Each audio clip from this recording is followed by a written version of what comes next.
चलिए दोस्तों, देखते हैं आज का प्रश्न क्या करा। देखिए प्रश्न करा है कि यदि दो संख्याओं ए और बी का लघुत्तम समापवर्त 60 है और उनका महत्तम समापवर्तक 15 है तो उनका मध्यानुपात करा ज्ञात करने के लिए। ठीक, सबसे पहले आप लोग देखिए कि जब ये दो संख्या, मान लीजिए एक संख्या ए है और दूसरा क्या है, बी है, और इसका क्या मध्यानुपात निकाले, क्या के मध्यानुपात ज्ञात करने, तो आप लोग क्या करना, रूट अंडर ए बी कर लेना।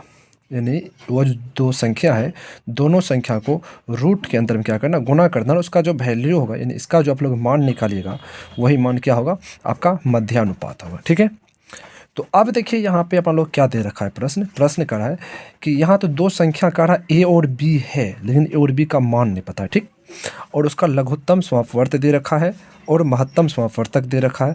पूछ रहा आप लोग से मध्यानुपात, तो मध्यानुपात कैसे निकालते हैं, रूट में जो दो संख्या दिया हो दोनों का रूट में क्या करते हैं, मल्टीप्लाई यानी गुना करते हैं।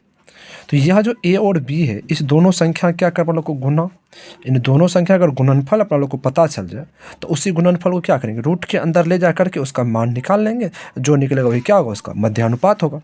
तो ए और बी का गुणनफल यानी अपन लोग ज्ञात करना है ए और बी का मान।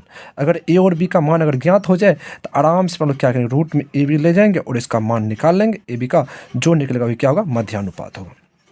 तो देखिए दोस्त कि a इंटू बी का मान कैसे निकालते हैं, तो आप लोग एक चीज़ पढ़े होंगे, बचपन से ही पढ़ते आ रहे हैं कि जब दो संख्या दिया हुआ हो तब उसका क्या होता है, लघुत्तम, यानी जब दो संख्या दिया हुआ हो तो लघुत्तम समापवर्त और महत्तम समापवर्तक के बीच एक संबंध होता है। संबंध क्या होता है, संबंध ये कहता है अगर दो संख्या दिया हुआ हो तो पहला संख्या गुना दूसरा संख्या बराबर क्या होता, लॉसा यानी लघुत्तम समापवर्त गुना महत्तम समापवर्तक यानी मौसा, ये संबंध होता है। तो अब यहाँ देखिए दोस्त, अपन लोग पहला संख्या क्या दे रखा है, ए दे रखा, गुना दूसरा संख्या क्या करा है, बी है। यहाँ देखिए लॉसा का मान दे रखा है 60 और गुना मौसा का मान दे रखा है 15।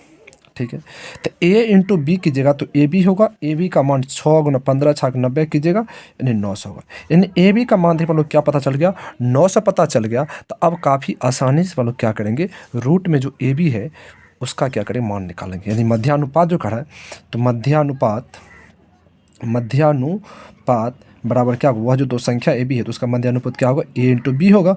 तो रूट में ए इंटू बी का मान कितना निकला, 900। यहाँ पर 900 रखेंगे, ये 900 क्या होता, 30 गुना 30 कीजिएगा 900 आ जाएगा। तो यानी यह जो दे रखा था ए और बी दो संख्या था, उसका लघुत्तम समापवर्त दे रखा था और महत्तम समापवर्तक दे रखा था। पूछ रहा था मध्यानुपात, तो मध्यानुपात कितना होगा, इसका 30 होगा। चलिए दोस्तों, प्रश्न अगर समझ में आ रहा हो तो ज़रूर आप हमारे यूट्यूब चैनल को सब्सक्राइब करके हमसे जुड़ जाए। जय हिंद, जय भारत।